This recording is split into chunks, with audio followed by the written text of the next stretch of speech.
Life Adventure News. Socially distant selfies on the lawn at Monticello after a performance by Bill Barker as Thomas Jefferson.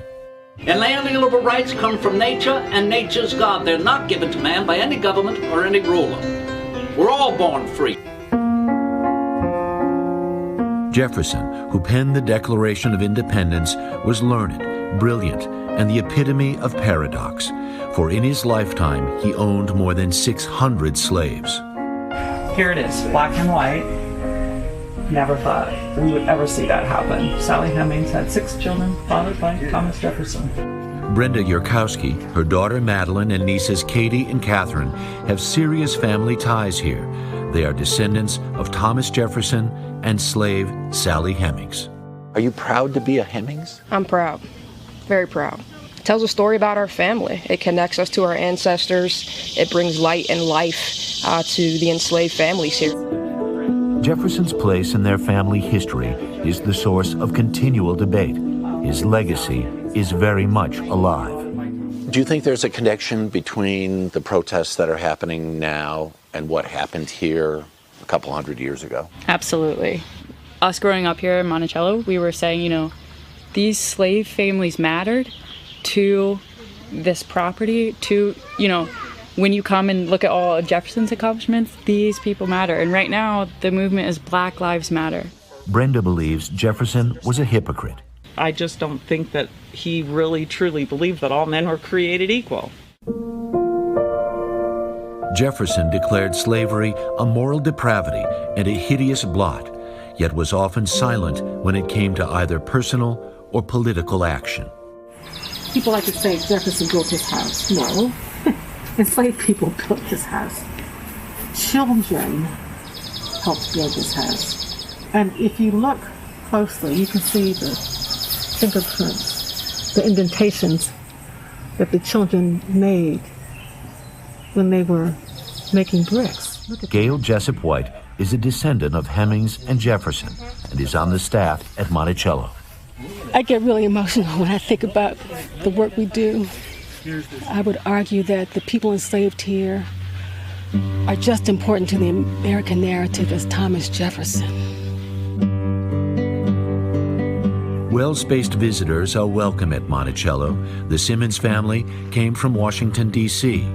Dad Warren says, "We teach our daughters that exposure is the key to life."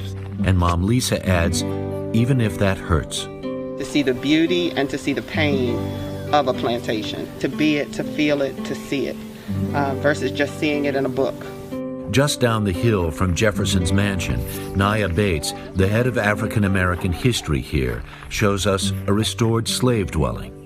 This is a means of coercing free labor to be productive, is to give them a home where they can live with their family, their nuclear family.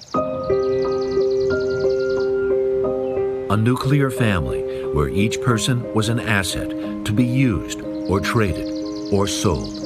A human commodity. A cruel truth that Bates believes makes Monticello the right place to connect past and present.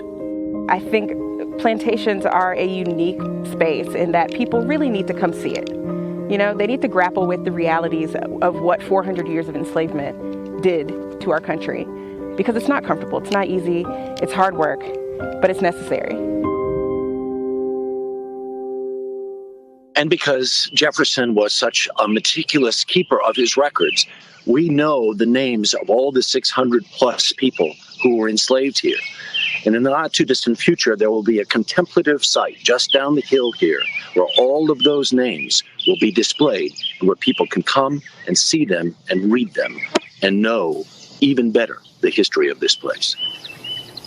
Harry, that we are in this moment in our country where so many of our symbols and statues and places like Monticello, we are re-examining, shall we say, how they fit into this great American narrative, and perhaps no place better symbolizes that re-examination than where you are right now. Well, there's such an important bridge that has been built here between the iconic Jefferson and maybe the real-life Jefferson. Yes. And it's interesting because in the original draft of the Declaration, Jefferson came out flat out against slavery. 2 southern states said that's got to go, and so they took it out. Now, some years later, in the late 1700s, abolitionists came to Jefferson and said, please join our cause. He was quite silent. As a matter of fact, and I want to read this quote exactly, one of the abolitionists said about Jefferson, never did a man achieve more fame for which he did not